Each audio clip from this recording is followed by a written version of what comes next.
So this is the Chicago Herald Examiner from Tuesday, July 24th, 1934. This paper was 2 cents in Chicago, in the suburbs, and elsewhere it was 3 cents. And it's a lot of paper for 3 cents. It's a proud member of the NRA, and that is not the National Rifle Association. That's the National Recovery Administration, part of the New Deal. And what that means is this was the Great Depression. In fact, 1934 was right at the peak of the Great Depression. President Roosevelt introduced a program called the New Deal. And as part of that program, he introduced a whole lot of new agencies, and they called it alphabet soup because so many of them had acronyms. And National Recovery Administration, that was one of the agencies, along with, for example, the CCC. My grandfather was in that, the Civilian Conservation Corps. Let me see, there was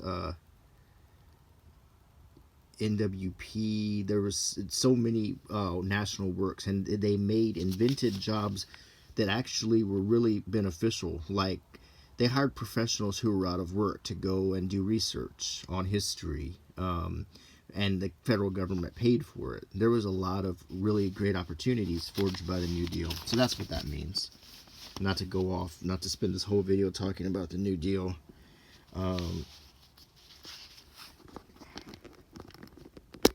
So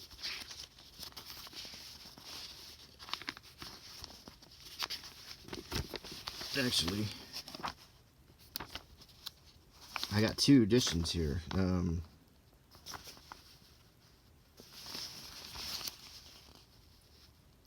Tuesday, July 24th, 1934.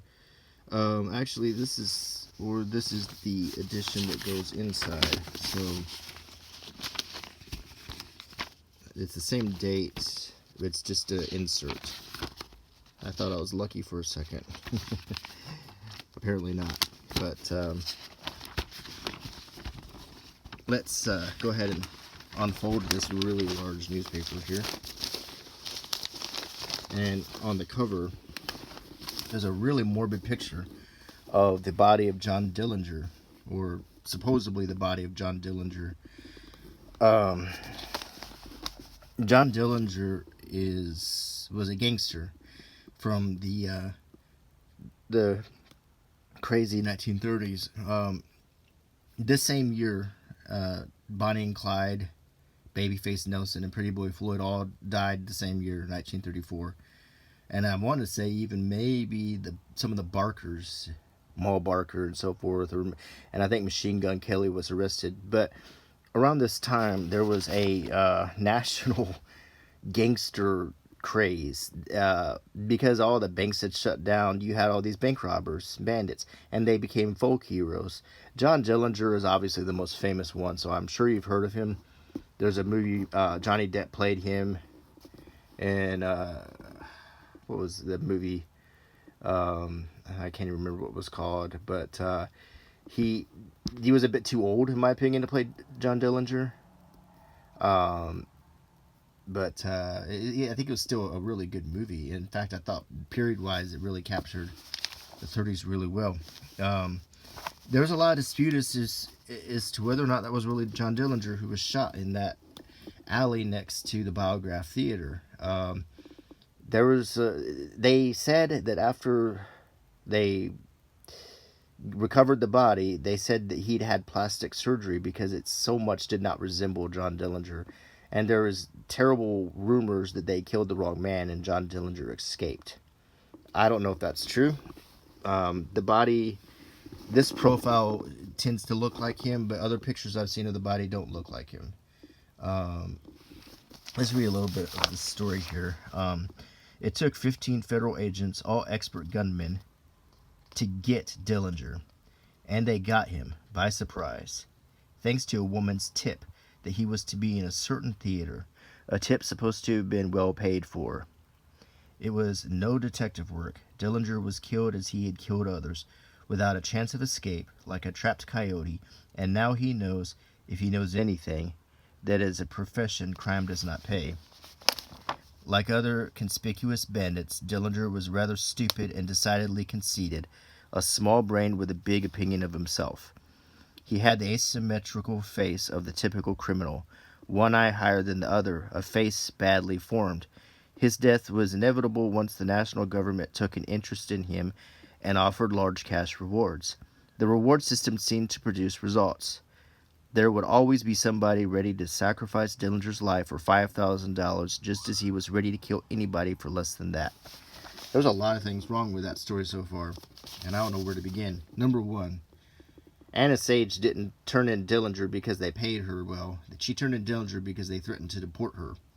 Number two, John Dillinger was considered very handsome, not ugly like they're describing in paper. Number three, he was very intelligent, highly skilled, and possibly never was even caught.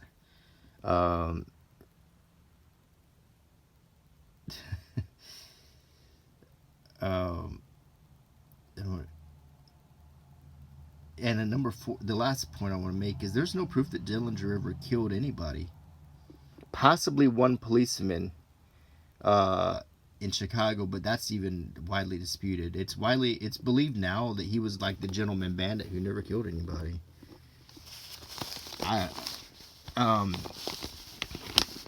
No Mercy, U.S. Edict and Gang Mop-Up. This was, well, it was a problem. But there was a lot of problems at this time. This was 1934. This was the Great Depression.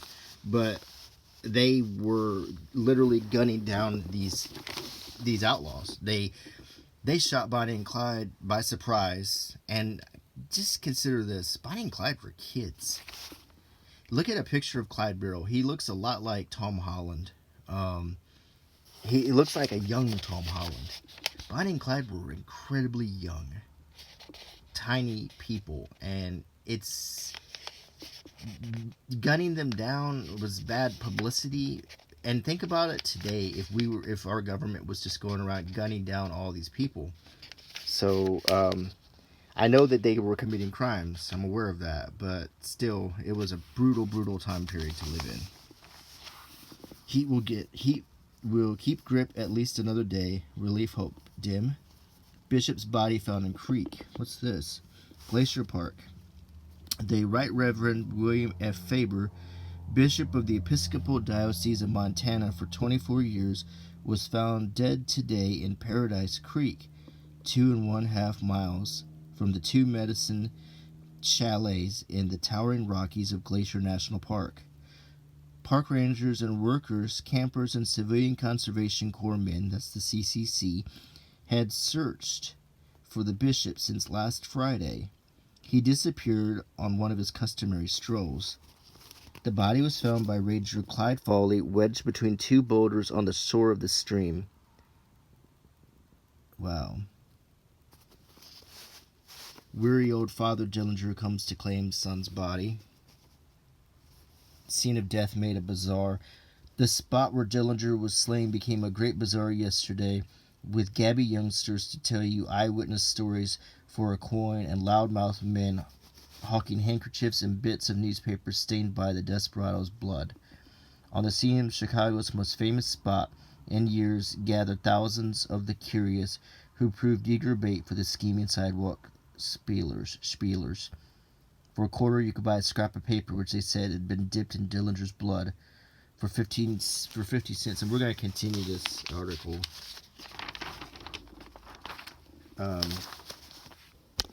There's a lot of newspaper here. Let's just go through it, shall we? Police guard pose in San Francisco as longshoremen vote on Indian strike. Sooner or later they meet. The criminal and Uncle Sam's salute. This is a political cartoon, obviously about the killing of Dillinger and the hunt for Babyface Nelson. 15,000 ballot arbitrations victory. Sure. Nazi trooper admits firing on Reichstag. Killing girl in park admitted by policeman. Fired to scare victim's escort when caught peeping. Held at jail without bond. It says Elmer Hooser, 35, special night policeman at Garfield Park, was held by police today as the man who killed pretty Miss Garnet Bradley, 25-year-old bookkeeper of the Richmond, Indiana Palladium. Hauser was arrested last night and signed a confession, according to police, that he fired 2 shots from a clump of bushes behind a park bench to frighten George Hendrickson, 33, bus driver companion of Miss Bradley, when Hendrickson surprised him spying on the couple. Hooser claimed he did not know that his shots had hit the girl until he read about the tragedy in the newspapers. 2 nudists. Thelma White. Lack of costume gets her in trouble. Fanless dance girl arrested. Fan dances are all right with New York detectives, but when the fans disappear, that's a nag and of another hue. Pretty Thelma White, who danced at a Bronx Inn under a blue spotlight and clad in a wardrobe consisting only of adhesive tape and gold paint, was hauled into court and held on $500 bail for performing and abetting an exhibition menacing the morals of youth. George West, manager of the inn, met his same fate. Thelma was formerly married to Max Hoffman Jr., present husband of Helen Kane, the Boop-a-Doop girl. Oh, well, Helen Kane was the, she was the inspiration for Betty Boop, and she sued the studios that made Felix the Cat and Betty Boop because she said that it was stealing her act, because that was her original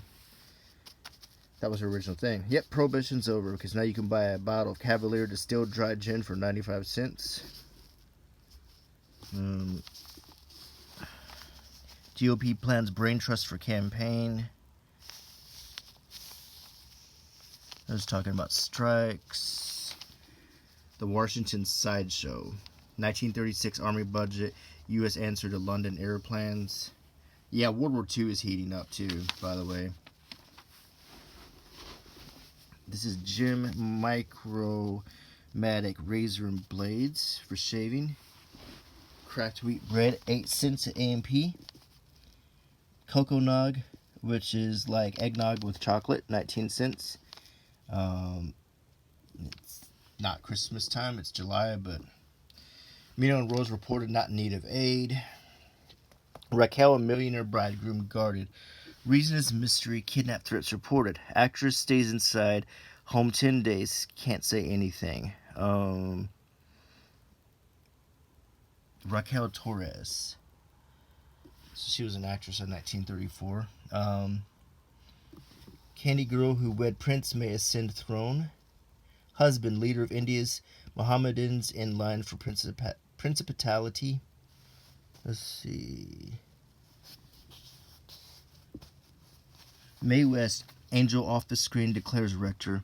Mae West is an angel, at least off the screen, according to a former rector of a little church around the corner. So yeah, he was saying that Mae West was a bawdy actress, comedian from the 30s. Did a lot of risque kind of material. Watch repairing. 1975 for a suit at Kenwood Woolens. And there's some clothing ads. And more about the Dillinger death. Identity closely guarded from vengeance by his gang.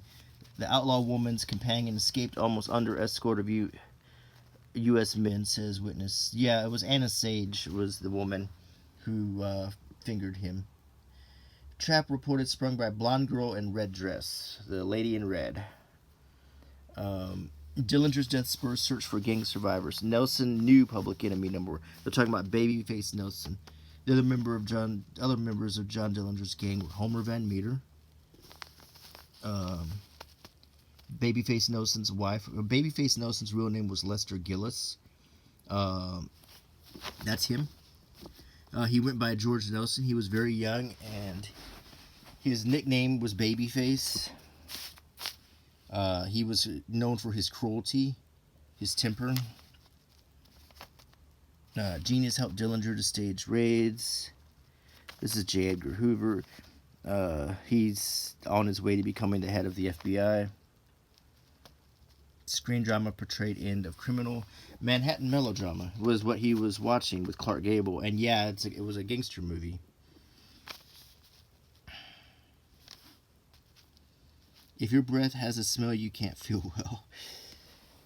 Let's see. Surgeon who disguised Dillinger's face hunted.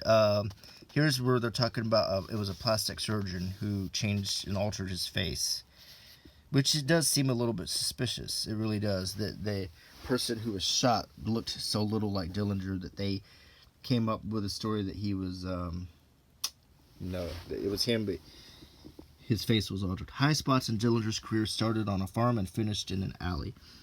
A dutiful farm boy. His first offense, slugging and robbing merchant. Bank robberies in Illinois and Indiana. Michigan City jail delivery. Lima jail delivery. Killing of Just Sarber. Wooden pistol escapes from Crown Point jail. Escape from Little Bohemia, Mercer, Wisconsin, and then killed near Northside Theater. They're leaving quite a lot out, like his arrest in Tucson, Arizona. A lot of his bank robberies. The story is not complete at this point.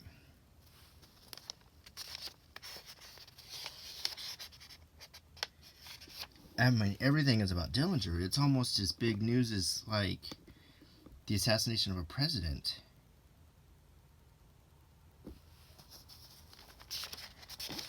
It said they found this automatic pistol on Dillinger when he was slain. They're celebrating Melvin Purvis, who eventually would shoot himself in the head with the same gun he used to shoot Dillinger, or the man who they said was Dillinger. Lawbreakers take warning. The government always gets its man. Melvin Purvis. His nickname was Nervous Purvis. He was a very jittery man. He did, in fact, end up taking his own life. He was nothing like the Christian Bale, and I guess, what was it called? Oh my gosh, I cannot remember the name of the movie with Johnny Depp. But Christian Bale played Melvin Purvis, and there was just nothing at all like him at all. An American Stand. Caught in the mushroom cellar, local government, municipal debt, taxpayer. Would mother insist on being steady pal?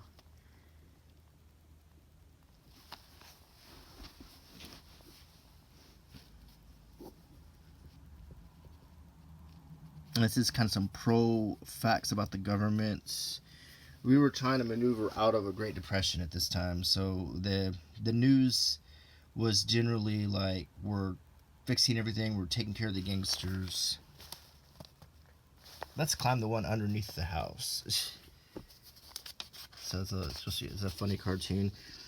It's a rumble seat. A rumble seat was in old cars. They where what looks like the trunk actually opened up into another seat. The trunk was actually a trunk. What we call a trunk used to actually be a detachable trunk that was strapped to the car, and then that opening that we would think of as a trunk was actually another seat.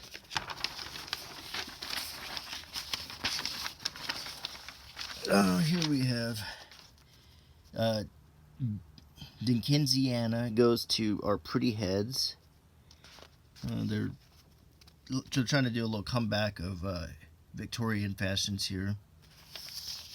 Fashion Queries and Answers. Fly United Airlines. Cleveland, 1825. New York, Philadelphia, Boston, Washington, Omaha, Denver, LA, San Francisco, and Seattle. Look at those prices. Wow. Eczema, itching, Resinol. Bayer aspirin. Mrs. Margaret Bell, the daughter of Colonel Mrs. J. Franklin Bell of the Lake Shore Drive Hotel. Engagement to Carlisle Elwood. Here's some burlesque entertainment.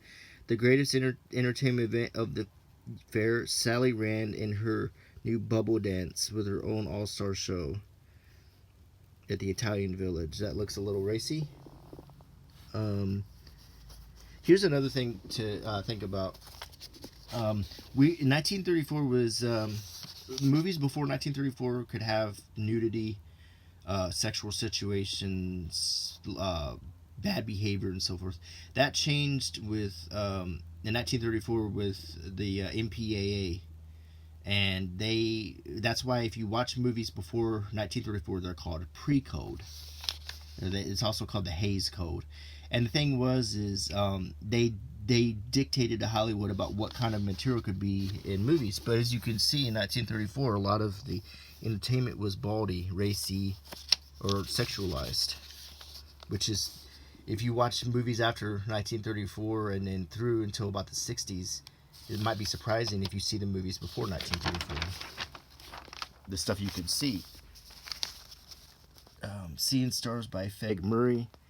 Midnight Alibi is an entertaining and well-acted film. So this is my movie reviews. Arthur Zeppo marks his first client. Helen Hayes' new picture Softened. Let me see what they mean by that. Experts will be called in to soften down Hugh Walpole's book, Vanessa. They will be called in so Helen Hayes will not do anything contrary to the new laws laid down for stars and near stars to follow. Now we're talking about the Hayes Code right here. Vanessa will be shot within 2 weeks after the last scene of What Every Woman Knows is finished. So they're basically toning down. But here, like an ad like this wouldn't appear a couple years later. More TWA Edelweiss beer. We were in a weird state in 1934 because Prohibition had ended, but we were still kind of a naughty culture. But that would all come to an end. Baby Ruth, America's favorite candy bar. Another somewhat racy ad. Pure Milk Passion. Some of these ads are just crazy. Cool. Irene Taylor and Fred Waring was one of my favorite band leaders. I really love listening to his music. Here's the radio schedule. And 1934, there is a lot of 1934 radio you can find either on YouTube or if you go to the Internet Archive. Big band remotes, even earlier than 1934. Whole complete radio shows and so forth. Breen and DeRose songs, Armchair Male Quartet, The Hawk Mystery Drama, Memory Lane musicals, morning musicals, popular song recordings, Hawaiian musicals, cooking school, Francis X. Bushman's movie chat. He was an actor.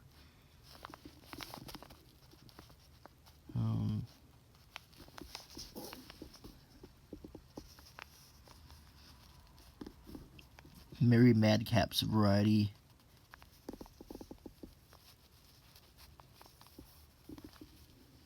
I don't recognize a lot. Jack Armstrong sketch. Singing Lady. I mean,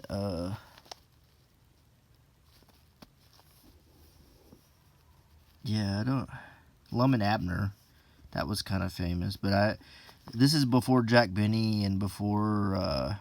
a lot of the popular radios, before Dragnet and a lot of the radio shows we would come to love. In 4 years, you'd have the Mercury Theater, or the Campbell Playhouse. You'd have the Lux Radio Theater. You'd have a lot of the radio shows, The Shadow, the Buck Rogers, Flash Gordon, and all that. So dentist ad, and then we got the movies. And let's see if we can find the movie that Dillinger was watching. So he was watching it in the Biograph. This is a Chicago paper. So let's see if we can find the Biograph Theater. Let's see.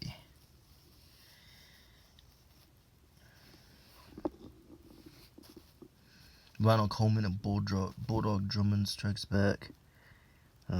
W.C. Fields, Old Fashioned Way. Get a lift with a Camel cigarette. I wonder if they were closing down the Biograph. Here it is, the Biograph. And look what's playing. Clark Gable and Myrna Loy in Manhattan Melodrama. See? Still showing even though John Dillinger got shot there. Isn't that amazing? It's amazing that you can find these details. Here's the comics. Cuckoos, little jokes. The trouble with spotless films is the public always finds some spot in it prefers to a theater, and business gets so bad that patrons who sit in balconies have to wear red coats for fear of being hit by some deer hunter. This silly jokes. Secret Agent X9.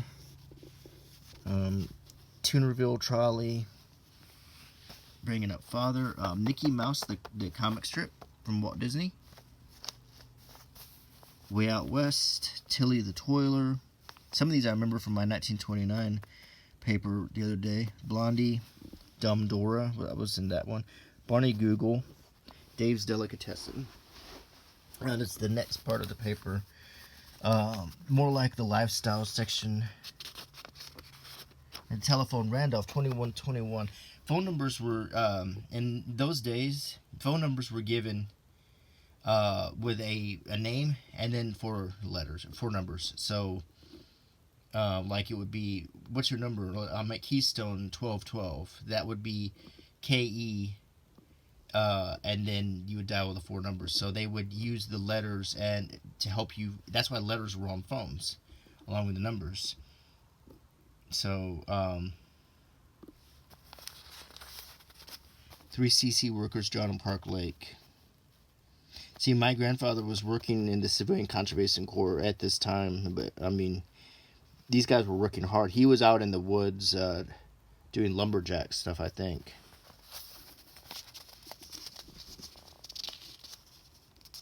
The Nebs. Earl sees Kay as she plays leading role, offers her position. Okay, time for some coffee.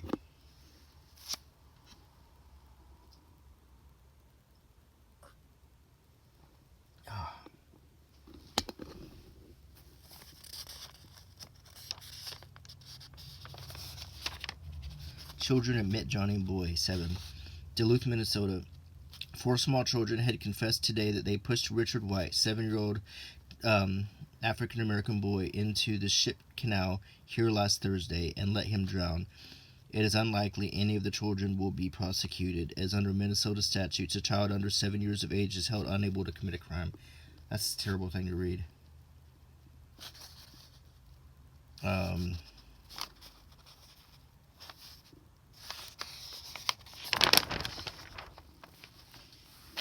Grim Hartnett get homers. Oh, this is baseball news. 19th hole devoid of glassware. British yacht on way to U.S. Columbia's hope. The schooner Picaroon was the craft that the Columbia Yacht Club pinned its hopes of victory on. So, Ripley's Believe It or Not. This was a section that used to appear in the paper. I even remember it. It's been forever. They even had a show back in the 80s. Ripley's Believe It or Not. The House That Was a Chimney in Bristol, England. Actabulum Mediterranean, a flower animal. Luxick Drugstore. Pharmacy in Pipestone, Minnesota, operated by E.J. Luxick. Luxick. Get it? Luxick Drugstore. Bill Sims of Canton, Ohio, has driven a truck for 23 years without a single accident. Well, that's pretty good. Max Flack played on 2 teams the same day, Chicago and St. Louis, Decoration Day in 1922. That's Century of Progress expresses thanks. And now we get to racing forms, some more of the sports scores.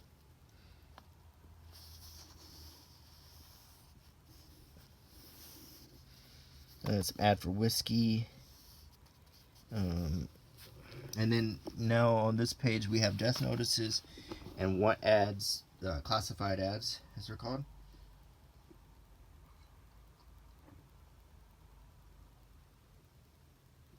I do love my evening coffee. The death notices: Blake, Casey, Curtin.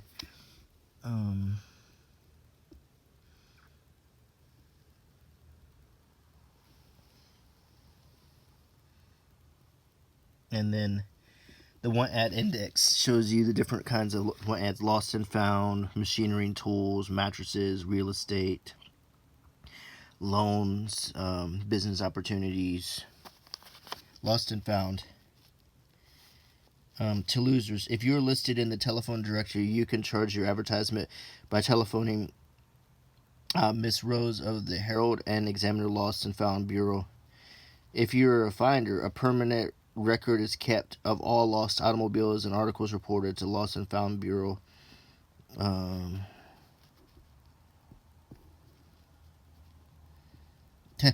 at the 1934 World's Fair, week ending July 15th. 42 purses, 15 pairs of glasses, 10 Kodaks, 8 umbrellas, 6 canes, 50 keys, 13 sweaters, and 18 pairs of gloves. A leather wallet containing a considerable sum of money. Bag lost, brindle bulldog lost, brown bag. It's interesting to see what lost and found in a paper like this, in a major city too. There's help wanted.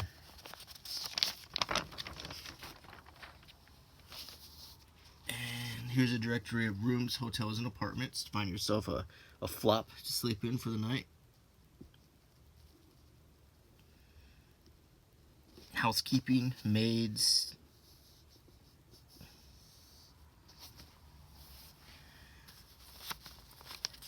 Here's cars. Pick you up a 1934 Dodge convertible coupe, Dodge 1934 deluxe sedan, Chevrolet 1928 convertible cabriolet. Look at the cars. I mean, Buicks, Buick Coupe, Chryslers, Studebakers. They have them organized by make and model. Plymouth, Nash, LaSalle. All these old cars, some of these cars don't even exist anymore. More about Dillinger. These are some graphic photos, so you don't have to look if you don't want to, but these are showing the body that was supposed to be Dillinger that looks really very little like him. This is another thing you really wouldn't see in today's papers as much as these kind of graphic photos.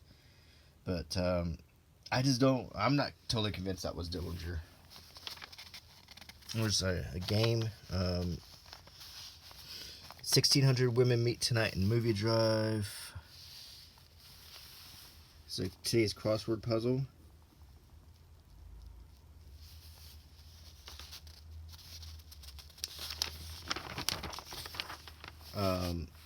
And we're in the business section. Forbes. Corn stays up, wheat breaks after upturn. And then there's the stock market report, which a lot of people were probably not thrilled about at this point. You can look at the different brands. Fox Films, that 20th Century Fox, Firestone Tires, Beech Nut Tobacco. I think they make baby food now. They have AT&T, Louisiana Oil, corn products, Con Cigars. Some of these companies are long gone, but some of them still exist. And more potted meat. It's interesting. All of it's very interesting. And the remainder of the paper is also stock quotes. So, and there we have it. We've just taken a trip back in time to the Great Depression via this newspaper. We looked at the ads, we looked at some of the stories, we looked at how fascinated America was with John Dillinger. We looked at the radio, the movies, the entertainment, the scandals. So I hope you enjoyed this trip back in time with me, and I always enjoy having you next to me doing these videos. So until next time, bye.